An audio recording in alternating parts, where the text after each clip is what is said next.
Isn't it funny how when you try to forget something, chances are that it's going to come back and haunt you?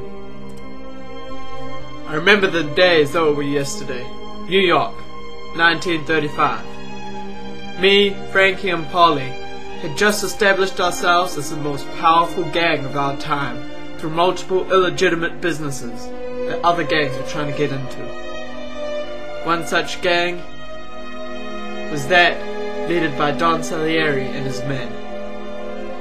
In retaliation for his actions, I ordered Frankie and Polly to destroy his offices and kill anyone in there.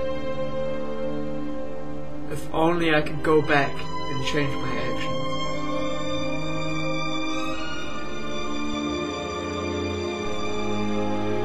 actions. Needless to say, Frankie and Polly did an outstanding job, but that's when it all changed.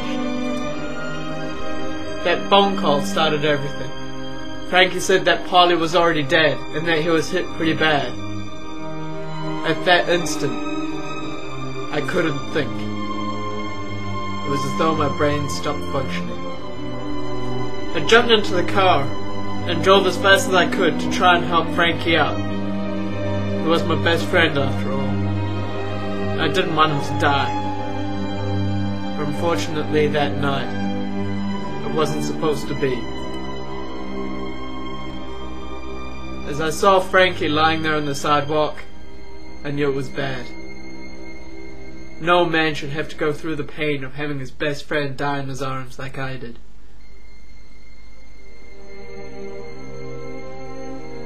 When Frankie was dying, I thought my life couldn't get any worse. But I was much mistaken.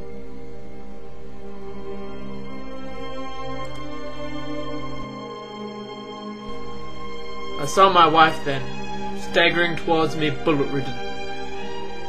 And I knew then that I had just seen my entire life crushed before my eyes.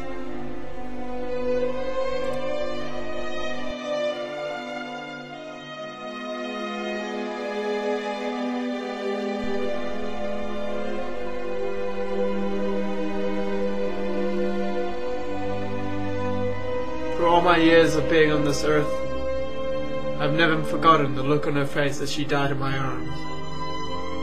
That was the saddest moment of my life. I knew then that I had to get away. I couldn't stay in New York.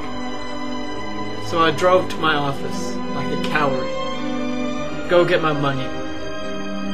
The cash that was stashed in my office would save my life. But again, like everything else that night, nothing went to plan. Don Salieri had seen to me the same way that I had seen to him. He burnt down my office.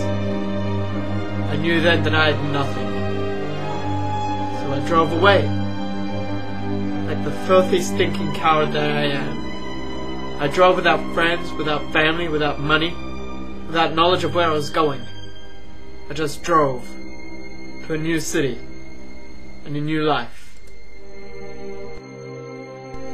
But pasts hardly ever seem to stay hidden. It's ironic how the person that killed me was supposed to be killed by Frankie and Polly 30 years ago.